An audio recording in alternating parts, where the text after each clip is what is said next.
কাহিনী কই সবার কাছে শুনেন।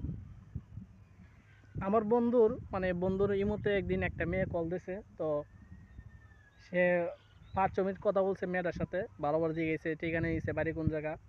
তো এগুলো করার পরে ফোন রেখে দিছে। পরে প্রায় আধা ঘন্টা পরে আবার কল দিছে এই নাম্বারে, ইমোতে কল দেওয়ার পরে মেয়ের জামাই কল দিছে। কল দিয়ে বলেছে, ভাই আপনি কথা কন, ইমেল দেয় কদিন ধরে কথা কন, কদিন ধরে প্রেম করেন, এই সেই বিভিন্ন ধরনের কথা।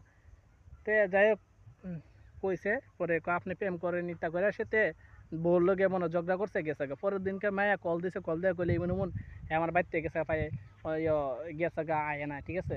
তে মায়া মায়া আবার কইতেছে যে আপনার লাগে গেছে না, হ্যাঁ আরো বিভিন্ন কারণে, হ্যাঁ আমার বন্ধু বান্ধব লাগে আমি কথা কথা কইলে মাইন্ড করে, কই প্রেম করি, আমার স্বাস্থ্য ভালো কথা কই প্রেম করি, এগুলো আর কি। মায়া দুইজনে পলায় বিয়ে করছিল। মায়ের বাড়ি হচ্ছে মানে যশোর, আর ছেলের বাড়ি হচ্ছে বোলা, ঠিক আছে, সিলেট বোলা। তো তারা ডাকাতা আর কি। তা মায়েরা মানে একটা কাহিনী বলে যে আগে অনেক ভালো ছিল, মানে ওই মায়ের ছেলের অনেক কেয়ার টেয়ার করতো, ঠিক আছে।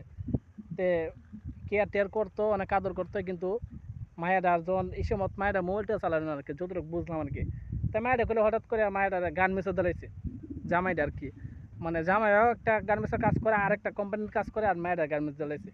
গার্মেন্টস দেওয়ার পর থেকে আস্তে আস্তে মূলত মায়েরা প্রচুর চালু হয়েছে, মানে নিজেই কইছে যে অনেকটা চালু হয়েছে। তারপর মোবাইলও দিছে, দুটোটা একসাথে দেওয়ার কারণে চালু হয়েছে। তো হ্যাঁ না, জামাইরে প্রচুর কেয়ার, জামাইরে দেখতে না, জামাই একটা কথা বলে আরেকটা কথা জামার ঘর করতে না, মানে সব কিছু বুঝে রয়েছে আর কি, চালাক হয়ে গেছে মোট কথা। এখন আমি মায়ের কথাটা যতটুকু বুঝলাম, যে বউ মানে বিশেষ করে যে যারা বউ মানে সরল সোজা যে মেয়েরা, হেরারে মূলত মোবাইল দেওয়ার নাই। আর একটা আমার কথা হলো মানে গার্মেন্টস বা কোনো কাজের লাগে দেওয়ার নাই বিশেষ করে। অনেকে আছে না জামাই বিশ্বাস করে মানে গার্মেন্টসও দিলা বা ইয়তে দিলা পিরি মাইন্ড করে না যে জামাই বউ বালা, এর কিন্তু বউরা বালা ঠিক আছে, কিন্তু গার্মেন্টসও দেওয়ার কারণে বউরা মানে দিন দিন মানুষের সাথে চলাফেরা করতে করতে খারাপ হয়ে যায়, কেউ মেয়ের সাথে চলে বা ছেলের সাথে চলতে চলতে খারাপ হয়ে যায়। আর মোবাইল বিশেষ করে মোবাইল দিয়ে অনেকে যে সরল সোজা মেয়েরা কোনো কিছু বুঝো না, যে এর বিশ্বাস আছে যে মেয়েরা অনেক ভালো, কিন্তু মোবাইল দেওয়ার কারণে ফেসবুক, ইউটিউব বা টিকটক বিভিন্ন ধরনের চলতে চলতে একটা পর্যায়ে এদের সম্পর্কে আইডিয়া হয়ে থাকা। তারপরে মেয়েরা একটা সময় মানে চালাক হয়ে থাকা, মানে চালাক হয়ে মানে নষ্ট হয়ে থাকা, ঠিক আছে। একটা মেয়ে চালাক হয়ে যাওয়া মানে নষ্ট হয়ে যাওয়া এটা বুঝতে হইব।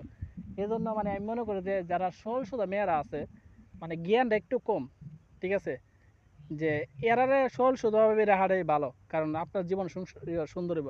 তো কোনো একটা কাজে দেওয়া নেই বিশ্বাস করে, বা মোবাইল দেওয়া টাচ মোবাইল এরকমটা করা আমি মনে করি আপনার লাইফের সবচেয়ে বড় ভুল। কারণ ছেলেরা মোবাইল চালাইলেও তারা ইউটিউব ফেসবুক যত তা হোক, মানে এরা নষ্ট হওয়ার কোনো সিস্টেম নাই, ঠিক আছে। ওই তো ছেলেরা নেশা টেশা করে নষ্ট হয়ে থাকা, কিন্তু মেয়েরা নষ্ট হওয়ার কারণ ফেসবুক চালাইলে নষ্ট হয়ে থাকা, টিকটক চালাইলে নষ্ট হয়ে, বিভিন্ন ছেলেরা বিভিন্ন ধরনের কমেন্ট করবো বা মেসেজ দেবে ইনবক্সে, এইভাবে নষ্ট আর কি। এই জন্য আমি মনে করি যে মোবাইলটা ঠিক না, বা ইমো তো অনেক ধরনের ইয়া করে, ঠিক আছে।